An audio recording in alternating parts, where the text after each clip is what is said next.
बर्फ और रैक्टो का साहस, the courage of ice and Racto. Gagan ने अपनी घड़ी की तरफ देखा।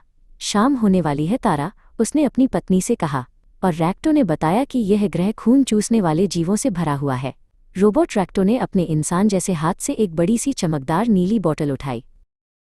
हम इंतजार नहीं कर सकते, तारा ने जवाब दिया। हमें यूएस दूसरे शिप तक जाना होगा। हमारे पास सिर्फ रिजर्व फ्यूल है, पर 10 किलोमीटर्स बहुत लंबी दूरी है। इस फ्यूल पर पूरा भरोसा नहीं किया जा सकता। रोबोट रैक्टो, जिसका आधा शरीर एलियन जैसा था, उसने कबीर की तरफ देखा। हम उड़कर जाएंगे।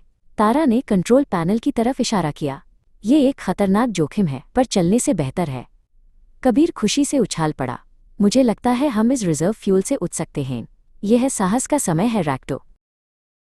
गगन ने अपनी पत्नी की हिम्मत देखी और उसके कंधे पर हाथ रखा। ठीक है, चलो उड़ते हैं, उसने कहा। रैक्टो, तुम इंजन पर पूरी नज़र रखना।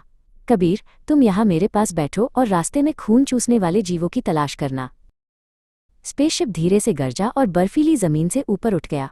तारा ने फ्यूल की सोई पर गहरी नज़र रखी। हर गुजरते किलोमीटर के साथ सोई तेजी से नीचे गिर रही थी।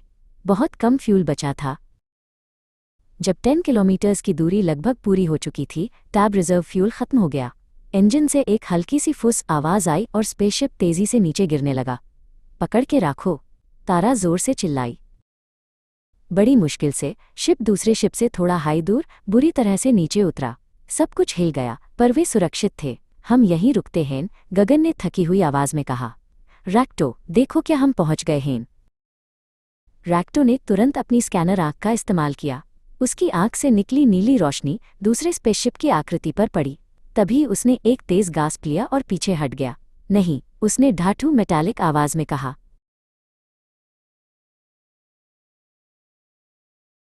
क्या हुआ रैक्टो? कबीर ने पूछा। रैक्टो ने सिर्फ खिड़की की तरफ इशारा किया।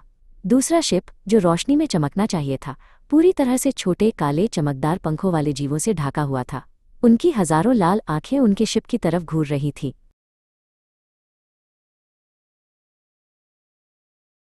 ओह नहीं, गगन ने फुफुसाया। वे खून चूसने वाले जीव हैं।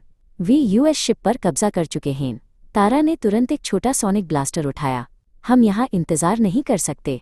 हमें फ्यूल लेना होगा और तुरंत उड़ना होगा। मैं और रैक्टो जाएंगे, गगन ने फैसला किया। हम दोनों रस्सी से बंधे रहेंगे। तुम दोनों यहीं से हमारा कवर करना। रैक्टो ने तुरंत अपनी कमीज के नीचे से अपना ब्लास्टर निकला। उन्होंने रस्सी कास ली और दरवाज़ा खोल दिया।